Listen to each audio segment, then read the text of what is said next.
네, 주초에 담임 목사님하고 이제 이번 주 주일은 어떤 본문을 이제 설교하게 될지 정하거든요. 네, 주초에 이제 말씀을 뭘 하게 될지 좀 본문을 정하면서 이런 얘기를 했어요. 아, 요한계시록 겨우 끝났는데 스가랴가 나왔다. 묵시문학이라는 장르가 이제 요한계시록의 아주 대표적인 특징인데,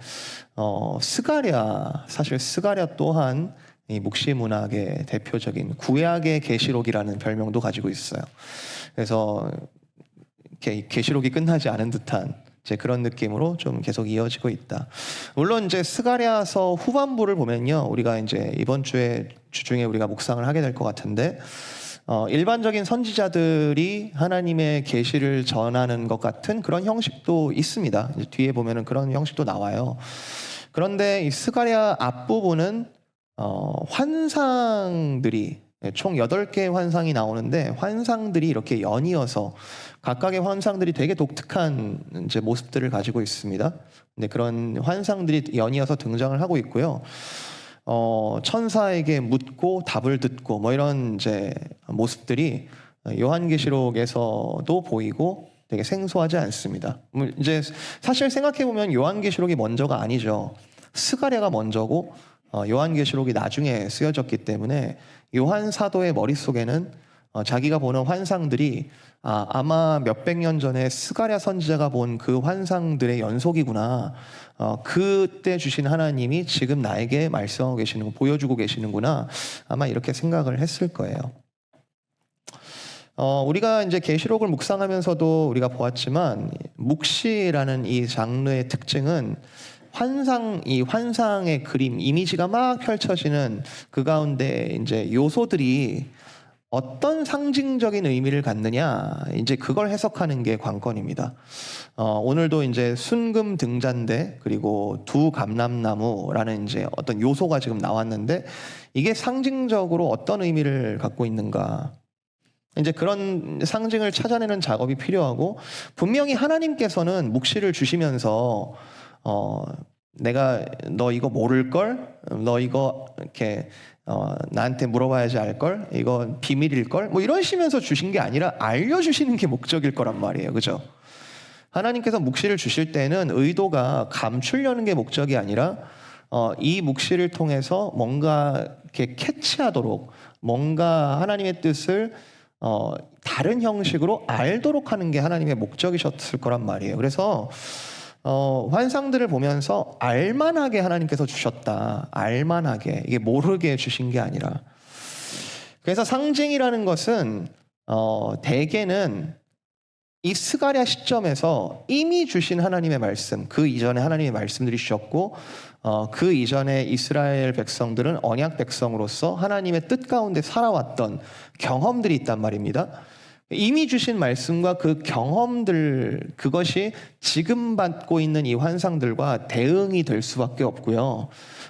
이 등잔대는, 이 감람나무는 앞을 뒤져봐야 되는 거죠. 우리에게 이미 주신 하나님의 말씀들, 또는 이미 주신 하나님께서 주신 그런 경험들. 근데 이 하나님의 말씀이라는 것은 그냥 말씀으로 끝나지 않잖아요. 말씀은 곧 역사가 되잖아요. 하나님의 말씀은 곧 현실이 되잖아요. 그래서 묵시와 상징이라는 것은, 우리가 지금 환상을 보고 있지만 이것이 말씀과 역사가 어떻게 대응되는지, 그 역사성이라는 그 관계 속에서 이제 해석을 하게 됩니다. 그냥 앞뒤 다 빼놓고 오늘 이 말씀만 뚫어지게 쳐다보면서 등잔대는 어떻게 생긴 거야? 뭐 감람나무는 어떻게 생긴 거야? 이렇게 보는 게 아니라 이 역사성을 가지고 이게 어떻게 하나님께서 의도하셨고 이게 어떻게 이루어지는지, 그런 관계성 가운데 환상이 해석된다. 요한계시록은 이미 우리에게 펼쳐주신 종말적인 하나님의 나라가 맞긴 하지만, 우리가 지난주에 보았던 뭐 새 예루살렘이라든지 그런 부분들은 아직 완전히 오지 않았죠. 그래서 아직 역사성이라는 부분에 있어서 정도의 조금 차이가 있습니다. 신약의 묵시는 아직 다 이루어지지 않은 부분들이 있기 때문에 많은 구약에서의 상징들을 갖고 있다 하더라도 얼마나 성취되었는가는 앞에 있는 묵시들하고는 차이가 날 수밖에 없습니다. 스가랴는 당시의 현실에 대해서 하나님께서 지금 뜻을 주고 계시는 것이고, 이것이 그리스도라는 완전한 성취, 앞으로 한 수백 년 후에 그리스도께서 오실 텐데 그 완전한 성취를 기대하게 하는 부분이 있기는 하지만, 스가랴서에서 나오는 많은 환상들과 상징들은 당시의 현실과 굉장히 깊은 관련을 맺고 있습니다. 이게 여러분 중요해요. 묵시는 현실과 닿아 있다. 이거 되게 중요합니다. 환상이라는 이 그림들이 그냥 둥둥 떠다니는 그림이 아니고 현실과 반드시 맞닿아 있다. 이미 성취된 것이 스가랴는 훨씬 많은 것이고, 요한계시록은 아직 성취가 안 된 것이 많은 것인 것뿐이지, 묵시는 현실과 맞닿아 있다. 자, 그러면은 스가랴 선지자가 활동했던 현실이 언제냐면 이스라엘 백성들이 포로로 잡혀갔다가 돌아온 직후입니다. 이스라엘 백성들은 하나님께서 주신 약속의 땅에서 잘 살았어요. 잘 살았지만 하나님 뜻에 불순종했고, 그것이 역사서의 증거들이고, 결국에는 하나님께서 경고하셨듯이 너희가 이 약속의 땅을 빼앗겨 예레미야 선지자에게 이야기하셨던 것처럼 70년 동안 너희가 포로로 끌려가리라. 그런데 그 이후에 바벨론이 패망하고, 이스라엘을 끌어갔던 나라는 바벨론인데 바벨론이 패망하고 페르시아가 일어나면서 페르시아의 고레스 왕이 귀환 명령을 내리게 되죠. 너희들 중에 본토로 돌아가고 싶은 사람들은 돌아가라. 근데 이제 고레스가 전 페르시아에게 준 그 칙령에는 조금 특별한 명분이 있어요. 이 유대인들한테는 뭐라고 하냐면, 니들 가고 싶으면 가, 이게 아니라 돌아가서 하나님의 성전을 건축해라. 적국의 왕이, 하나님을 몰라야 되는 페르시아의 왕이 너희는 돌아가서 하나님의 성전을 건축해라 라는 명령을 내려요. 이게 사실 상식적으로는 말이 안 되는 이야기예요. 상식적으로는 말이 안 되죠. 페르시아가 이스라엘 민족에게 잘해줄 명분이 뭐가 있어요? 그게 무슨 도움이 된다고? 그 가서 성전을 짓는 게 페르시아에게 무슨 이익이 된다고? 너희는 가서 하나님의 성전을 건축해라. 의심해봐야 되는 거 아니에요? 보통 그렇게 되면? 대개는 이제 잠깐 호의를 어떤 약소국들이 받았다 하더라도, 뭐 예를 들어 정권이 바뀐다든지, 뭐 페르시아 퍼스트가 되면 페르시아 퍼스트가 되면은 이스라엘은 밀리는 거예요. 뭐 잠깐 그 틈에서 고레스가 이렇게 가서 성전 건축하라라고 했다 하더라도 상황이 언제 어떻게 바뀔지 어떻게 알아요? 불안한 거죠. 돌아와가지고 실제로 성전 건축이 지지부진합니다. 이렇게 정말 힘있게 계획한 대로 탁탁탁 지어지는 게 아니라 잘 안 돼요. 건축하다가 멈춰요. 건축하다가 그 주변에 있었던 민족들의 방해가 굉장히 극심했고요. 그리고 실제 페르시아의 왕이 바뀌니까 바뀐 왕한테 상소를 보내가지고 이거 성전 건축한다고 얘네들 쿠데타 일으키려고 한다고 막 이렇게 또 고발하기도 해가지고 실제로 성전 건축이 중앙으로부터 압력을 받아서 멈추게 됩니다. 이스라엘 백성들 마음은 어떻겠어요? 혼란스럽죠. 70년 포로 생활을 한 것도 서러운데 하나님의 은혜로 반짝해서 돌아오게 돼서 성전을 건축할 마음을 가지고 부푼 꿈을 가지고 왔는데 뭔가 일은 잘 안 돼. 다 쉽지 않은 현실 속에 계속 걸어가고 있는 거죠. 그때 이 스가랴 선지자, 물론 이제 스가랴 말고도 앞에 있는 학개 선지자라고 또 있습니다. 네, 학개 선지자와 스가랴 선지자가 환상을 받아요. 이 계시를 받는 거예요. 다리오 왕 제2년에 받았다. 1장부터 나와요. 페르시아 다리오 왕 제2년에 스가랴뿐만 아니라 학개 선지자에게도 몇 달에 걸쳐서 아주 긴밀하게 하나님의 계시가 막 주어지고요. 이 상황이 에스라 막 헷갈리죠. 에스라서에 아주 잘 기록이 되어 있는데, 이때 당시에 거버너였던 총독이었던 스룹바벨을 중심으로 해서 이스라엘이 다시 힘을 얻고 이 계시를 통해 다시 힘을 얻어서 성전을 건축했더라. 그 이야기가 이스라엘 포로 이후에 적혀져 있는 이스라엘의 역사고요.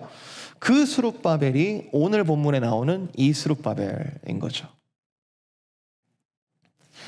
자, 그러면 오늘 이 이야기는 방향이 아주 뚜렷합니다.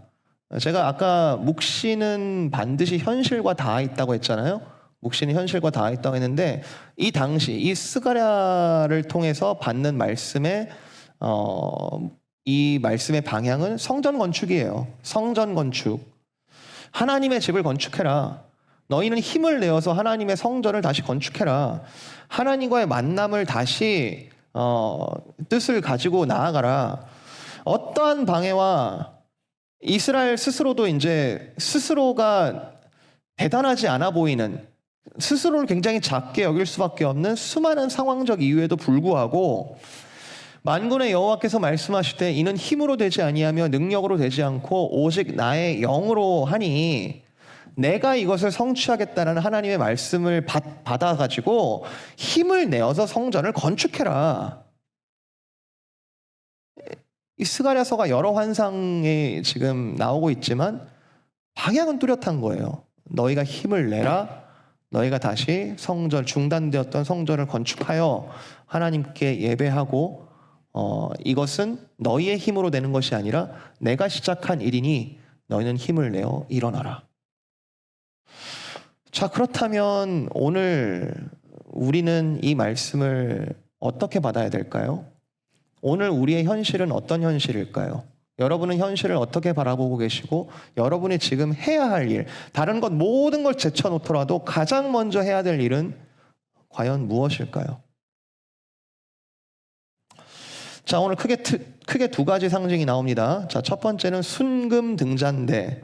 제가 이거 이미지를 PPT로 보여드릴까 하다가 여러분 구글링하면 다 나옵니다.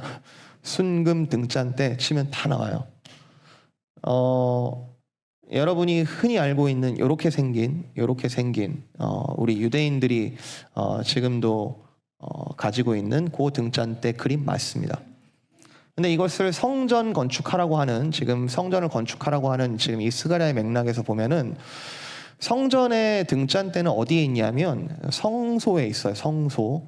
그러니까 성전이라는 것, 성막이라는 것은 바깥들부터 해가지고 제단이 있고 물두멍에서 손을 씻고 그 안에 함부로 들어올 수 없는 제사장이 성소 안으로 들어오고 그 중에서도 대제사장이 1년에 딱 한 번만 들어갈 수 있는 홀리 오브 홀리니스 그 지성소가 그 안에 있는데 성소라는 곳에는 창문이 없어요. 빛이 들어오지 않는단 말입니다. 근데 그 안에 유일하게 빛을 제공하는 기구가 뭐냐면 이 등잔대이죠. 성막이 하나하나가 다 하나님의 상징이에요. 사실 성막을 건축하는 이야기가 출애굽기 후반부에 나오는데 그거는 이렇게 만들었나 보다, 요런 거 갖다가 만들었나 보다, 이 정도가 아니라 다 하나하나 상징적인 의미를 가지고 있는 건데 성소 안에 있는 유일한 밝게 비추어주는 그 빛의 유일한 소스인 이 등잔대는 하나님께서 이 만물을 창조하시고 지금도 빛으로 다스리고 계신다라는 걸 의미합니다. 온 세상을 하나님께서 구석구석 어두운 곳이 없이 하나님께서 비추고 계신다. 지금도 하나님은 빛이시다라는 것을 등잔대가 성소 안에 보여지고 있는 거죠. 그래서 제사장들은 들어갈 때마다 그걸 느끼는 거예요. 들어갈 때마다 하나님은 우리의 빛이시다. 근데 이게 솔로몬 성전으로 가면은 건축물이 커지기도 하고 등잔대가 10개로 늘어납니다. 그 안에 10개를 배치하게 돼요. 그리고 그 성전 안에 있는 안쪽 내벽도 다 순금이에요. 다 순금으로 발랐어요. 등잔대가 10개에다가 벽이 다 순금이다. 얼마나 밝겠어요? 10절 보니까 온 세상에 두루 다니는 여호와의 눈이다. 지금 여기서 말하는 빛이라는 것은 단순히 밝다라는 것만을 의미하지 않습니다. 온 세상을 빛이 그 광명체가 있는 곳에는 어둠이 없이 다 빛이 쏘아지는 것처럼 온 세상 구석구석을 하나님께서 보고 계시고 이 본다라는 것도 단순히 본다가 아니죠. 하나님께서 다스리신다, 감찰하신다, 알고 계시다, 통치하신다. 하나님께서 다 확인하고 계시다. 이런 의미죠. 계시록 1장에서도 보면은 예수님께서 금촛대 사이를 거니신다라고 하셨잖아요. 그런데 이 순금 등잔대는 하나님의 빛 되심만을 이야기하는 것이 아니라 역사적인 현실 속에서 이스라엘 손으로 결국은 지어내야 할, 결국은 지금 가장 급하게 지어야 할 성전 그 자체를 떠올리게 하기도 합니다. 이스라엘 백성들이 우리가 지금 이 빛을 사모하는데 이 빛을 우리가 만나고 경험하기 위해서 무엇이 필요한가? 성전을 지어야 되는 거죠. 이 등잔대가 있어야 할 그 성전을 지어야 하는 거죠. 하나님께서 성전을 어디에 두신다? 하나님께서는 성전을 내 백성에게 두신다라고 끊임없이 말씀하고 계시고, 그 얘기는 뭐냐면 나의 빛을 내 백성에게 두겠다. 나의 빛을 내 백성에게, 어디에서? 성전에서. 지금 이스라엘은 포로에서 막 돌아와가지고 초라해요. 미약해요. 힘이 없고요. 스가랴 3장을 보면은 대제사장 여호수아가 불에 그슬린 나뭇가지와 같이 옷이 다 더러워져 있다, 이런 그림이 나옵니다. 성전 건축 쉽지 않아요. 하다가 멈췄어요. 상황, 인생 자체가 어두워요. 그런데 하나님께서 그 성전에 당연히 있어야 할 순금 등잔대를 다시 보여주시면서 이 이스라엘 백성들에게 다시 성전에 대한 꿈과 비전을 주고 계시고, 성전의 수많은 요소들 중에서도 굳이 빛을 강조하시면서 하나하나 이 스스로, 하나님 스스로의 능력으로 이 일을, 빛 대신 하나님께서 내가 너희를 빛으로 만들겠다라고 하시는 하나님의 의도가 아주 강력하게 드러나면서 이 일을 내가 드라이브하겠다라고 격려하고 계시고, 2절에 보면은 묵시문학은 숫자가 되게 중요하다고 말씀드렸잖아요. 우리 계시록 얘기할 때 얘기했었는데, 등잔대 자체가 7개 가지를 가지고 있거든요. 7개. 근데 거기에다가 7등잔이 있다. 그리고 7등잔들을 위하여 7관이 있다. 뭐 어떻게 묘사를 해야 될지 잘 모르겠습니다만, 가지가 7개가 있고 그 위에 7개 그 초를 킬 수 있는 등잔이 있고, 그리고 그 등잔 하나하나에 7개의 약간 불꽃과 같은 장식이 있는 것처럼 보입니다. 중요한 거는 7이 3개예요. 이것도 그냥 넘어가기가 어렵죠. 7이 3개다. 완전수 7에다가 그것이 3개다. 뭐예요? 이것은 하나님의 숫자로서 이건 내가 하겠다. 내가 내 성전을 내 백성 가운데 세우겠다. 이스라엘을 내가 빛으로 입히겠다. 그래서 내가 만국으로부터 숨겨진 것이 아니라 그동안 70년 동안, 이것도 7 곱하기 10이네요. 70년 동안 만국 가운데 숨겨져 있었던, 흔적도 없이 사라진 줄 알았던 그 이스라엘을 내가 다시 꺼내어 만국의 이 빛으로 드러내주겠다. 스가랴서에서는 이 얘기를 지금 환상을 통해 보여주고 있는 거죠. 지난주에 제가 목회라는 게 모든 눈물을 닦는 일 같다라고 제가 말씀을 드린 적이 있는데, 그 의미가 아주 정확한 것 같진 않아요. 모든 눈물을 닦는 일 맞아요. 근데 모든 눈물을 닦는 것만이 아니라 하나님께서 주신 비전을 다시 품고 믿음으로 걸어가게 하는 일 또한 목회의 중요한 일 중에 하나입니다. 여기가 끝이 아니고, 지금 눈물이 나는 이곳이 여기가 끝이 아니라 하나님께서 걸어가게 하시는 그 길을 다시 말씀을 통해 보게 하고, 그리고 그 하나님 나라를 향하여 걸어가게 하는 일. 이 목회라는 건 제가 스스로 한 일이 아니죠. 그리스도께서 마지막 날을 위하여 우리에게 위임하신 일들이죠. 이게 어떻게 가능하냐? 하나님이 하신다고 하셨으니까. 이스라엘은요, 자기들 리소스를 아무리 뒤져봐도, 아무리 상황을 객관적으로 판단하고 어떻게든 해보려고 힘을 다하고 능력을 다 총동원했지만 안 되는 이 일에 대해서 하나님께서 내가 하겠다라고 하시니까 그것을 지금 믿고 나아가는 거.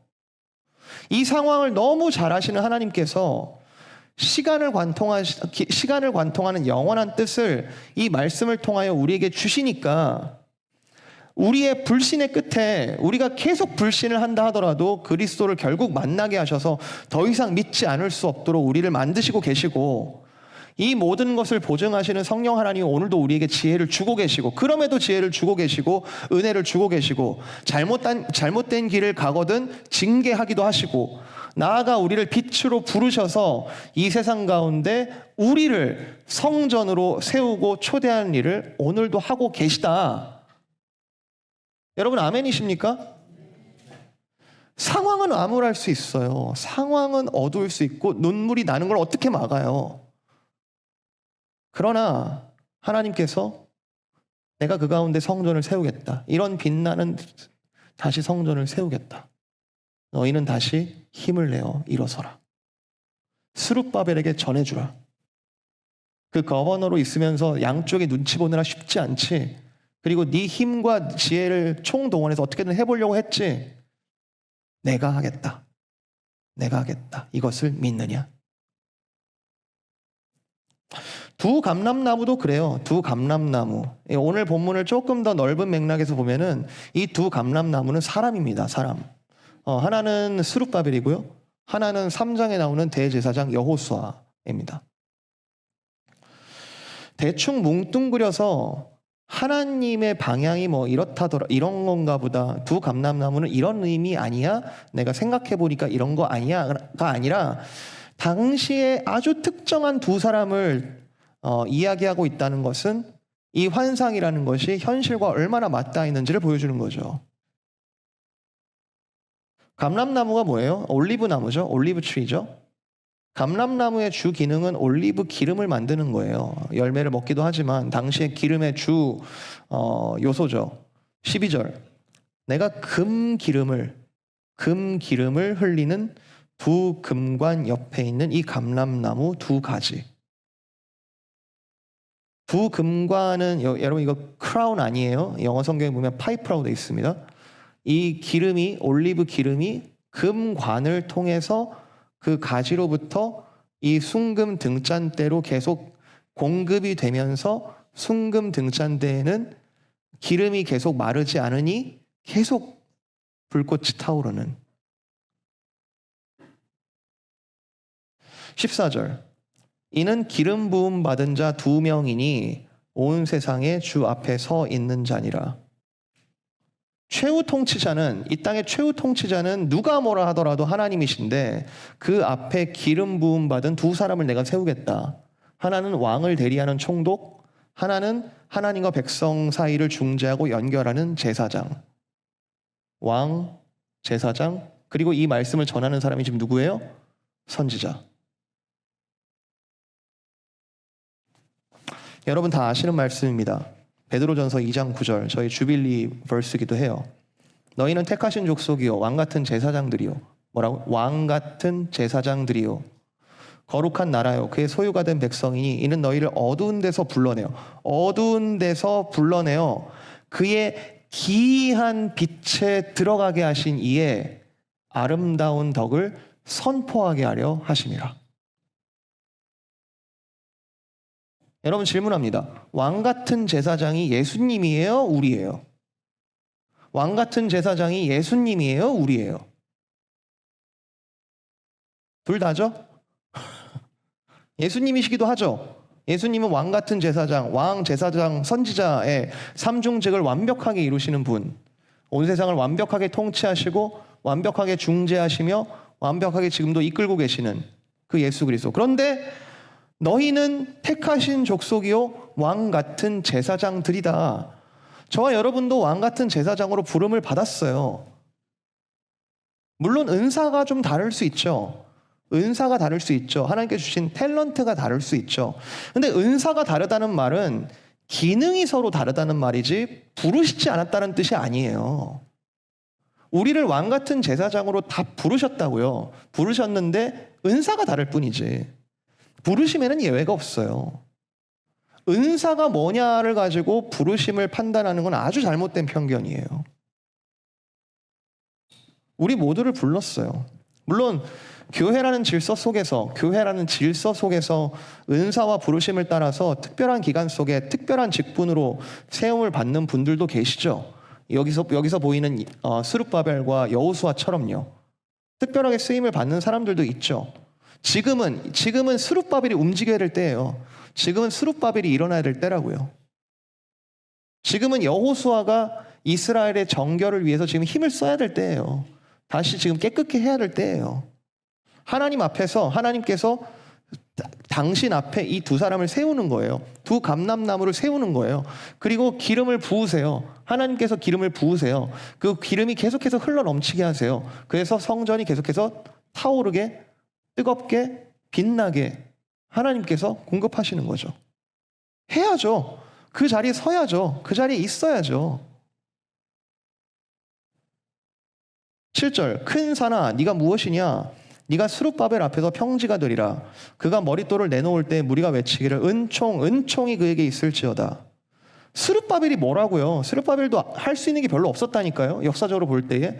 그런데 큰 산아 네가 무엇이냐? 스룹바벨 앞에서 평지가 되리라. 내가 그를 쓰리라. 4장 9절, 스룹바벨의 손이 이 성전의 기초를 놓았은즉 그의 손이 반드시 그 일을 마치리라 하셨나니 만군의 여호와께서 이 일을 너희가 보았을 때 나를 너희에게 보내신 줄을 네가 알리라. 누구를 통해요? 스룹바벨을 통해서. 여러분, 하나님께서 어떻게 일하십니까? 여러분, 하나님께서 어떻게 일하시기를 여러분 기대하십니까? 여러분 지금 어려운 가운데 계십니까? 굉장히 어둡고 답답한 가운데 계십니까? 나의 힘과 능력으로 아무리 해도 뭔가 풀리지 않고 막혀 있습니까? 내 잘못도 아닌데 여러 가지 나를 둘러싸고 있는 거대한 압력과 거대한 어떤 이 세계의 정세 속에서 내가 해도 안 되는 그 답답함에 여러분 몸서리치고 계십니까? 여러분 무엇을 하나님께 기대하십니까? 여러분 무엇을 하나님께 기도하고 계십니까?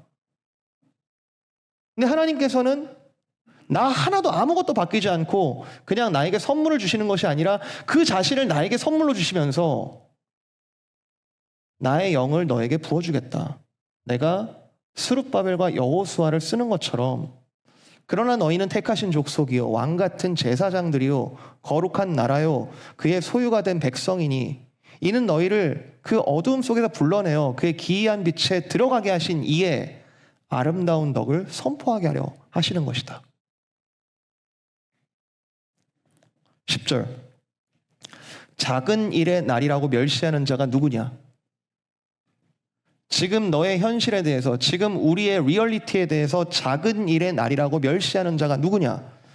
포로에서 돌아와 보니 예루살렘은 폐허가 되어 있고 아무것도 우리가 어디서 돌을 얻어야 되고 어디서 재료들을 얻어야 될지 지금도 막막한 이 가운데 우리가 하는 일은, 우리가 살고 있는 이 시간은 작은 일들의 날이구나. 별거 없구나. 해도 안 되는구나. 예수님께서 이런 말씀을 하십니다. 하나님의 나라는 겨자씨 한 알과 같아서, 하나님의 나라는 겨자씨 한 알과 같아서 심을 때는 보이지도 않고 그것이 어떻게 자라는지 기대조차도 되지 않겠지만 그것이 30배, 60배, 100배의 결실을 맺어 나중에는 많은 새들이 그 가운데 깃들이느니라. 여러분 중요한 건 씨앗의 크기가 문제가 아닙니다. 씨앗의 크기가 문제가 아닙니다. 그 씨앗이 무엇을 담고 있느냐죠. 그 씨앗이 하나님 나라를 담고 있다면 너무나 보잘것 없어 보이고 너무나 지금 상황은 내가 할 수 있는 게 아무것도 없어 보이고 누군가가 정말 하나님께서 강권적으로 오셔야만 바뀔 수 있는 이 현실에 대해서 하나님께서는 도리어 뭐라고 하시냐면 내가 너에게 그래서 예수 그리스도를, 내가 너에게 내 아들을 주지 않았냐? 내가 너를 택하였고 내가 너를 왕 같은 제사장으로 세우고 있지 않냐? 우리에게 중요한 질문은 이겁니다. 나에게 힘이 얼마나 있는가? 나에게 능력이 얼마나 있는가? 그것보다 지금 나에게 하나님의 영, 그리스도의 영, 그리스도에 대한 믿음, 그 뜻을 붙잡고 내가 지금 성령 안에 있는가?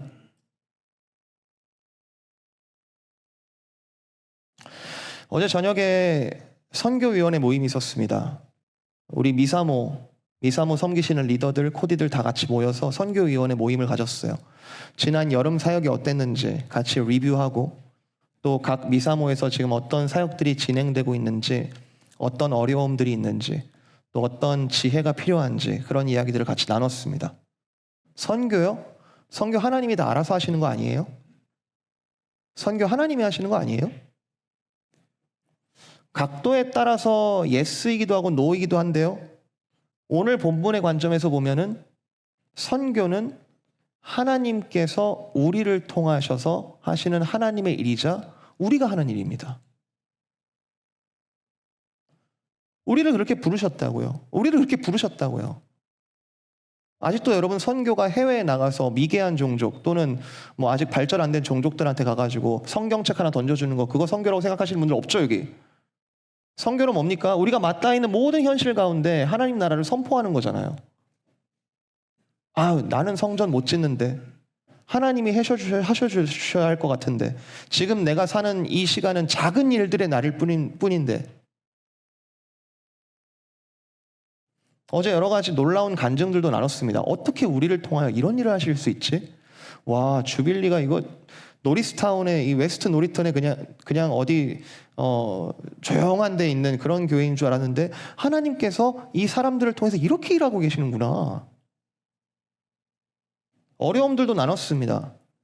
후원하고 있는 선교사님 중에 너무 힘드셔서 정신적으로 또 심리적으로 우울증에 빠질 정도로 힘들어하시는 그 선교사님에 대해서 우리가 어떻게 할까? 진짜 우리 힘으로 안 되고 우리 능력으로 안 되는구나. 이거 어떻게 기도할까? 어떻게 도와드릴까? 아마 당시에도 그런 사람들이 있었을 거예요. 성전 건축이라는 건 안중에도 없고 내 삶 챙기고 나의 삶 먹고 살기에 바쁜 사람들이 있었을 거예요. 그걸 다 뭐라 할 수 없죠. 쉽지 않죠. 살아간다는 게 얼마나 어렵습니까? 근데 여러분 100% 외부의 방해로만 성전 건축이 지연되었을까? 저는 그렇게 보진 않아요. 작은 일의 날이라고 멸시하는 이들의 표현은 객관적인 표현이 아니라 아주 주관적인 표현 아닐까요? 오늘의 나의 이 리얼리티와 오늘 나의 이 시간은 오늘이라는 나의 시간은 아무리 봐도 작은 일의 날이구나 라고 멸시하면서 성전 건축은 안중에도 없는 사람들이 있지 않았을까요? 근데 하나님이 어떤 비전을 주세요? 내 백성아 지금이다. 내 백성아 지금이다. 지금이 성전을 건축할 때다. 몇 번이나 반복합니다 제가. 그러나 너희는 택하신 족속이요 왕같은 제사장들이요 거룩한 나라요 그의 소유가 된 백성이니 이는 너희를 어두운 곳에서 불러내어 그의 기이한 빛에 들어가게 하시니에 아름다운 덕을 선포하게 하려 하시니라. 사랑하는 성도 여러분, 복음이라는 것을 우리가 받았는데 복음이 우리에게 주는 가장 중요한 메시지는 뭐냐면 하나님께서 지금 우리가 가장 필요하다고 여기는 것들, 돈이라든지 힘이라든지 능력이라든지 시츄에이션이라든지 어떤 관계라든지 건강이라든지 어떤 운이라든지 성공이라든지 자유라든지 평강이라든지 이런 것들에 앞서서 그의 아들을 우리에게 주셨다는 것이 복음의 가장 핵심적인 메시지예요. 우리가 필요한 모든 것들 정말 너무 많이 필요하죠.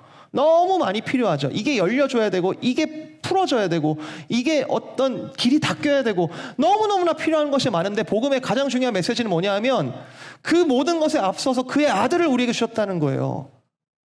그리고 우리를 그의 성전에 동참하게 하셨다는 거예요. 하나님께서 우리를 도우시기 위해서 참 사람이 되신 예수 그리스도를 우리에게 보내주셨다는 거예요. 여러분 지금 세상이 가장 원하는 게 뭘까요?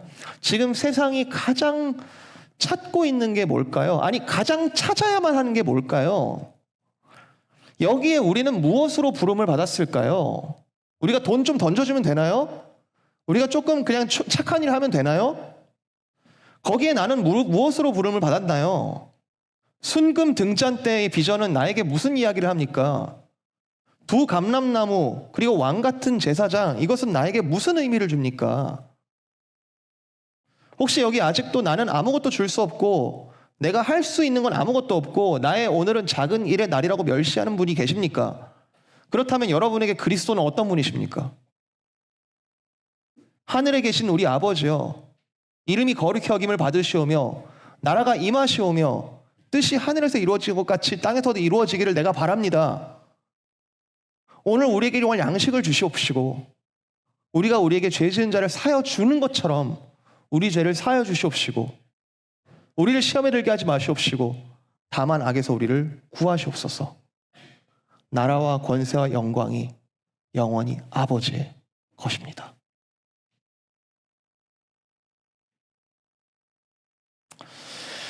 여러분, 우리는 손 놓고 그저 그날을 기다리는 사람들이 아닙니다.